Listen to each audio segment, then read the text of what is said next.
ခင်းငယ်ကဒီလလည်းကန်ထူးရှင်ပဲပေါ့နော်အေးဟုတ်တယ်မနက်ကအဲ့ဒီဆိုင်ကအဲ့သူမနေ့အရင်လာထိုးတယ်လေဒီထိုးပြီးပောက်သွားတဲ့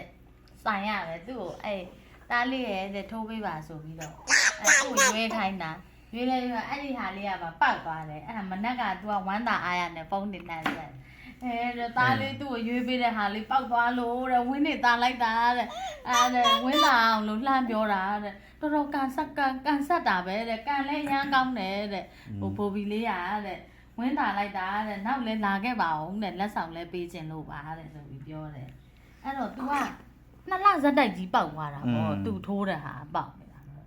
ငယ်အဲ့ဒါဘယ်လိုလုပ်ကန်တဲ့ဟာပောက်နေတာလေကန်ကောင်းလိုက်တာထီပေါက်မဲလက်မှတ်တွေကိုသိနေရလားဟမ်ငါတန်းလေးရွှေလုံးရွှေကဲလေးထီပေါက်မဲလက်မှတ်တွေကိုသိနေရလားသိတယ်ဟာထီပေါက်မဲလက်မှတ်တွေကိုသိတယ်တဲ့နော်ဒီလတော့မလို့ရွေးပဲနော်ရွေးပဲမှာကဲထိုးကြမယ်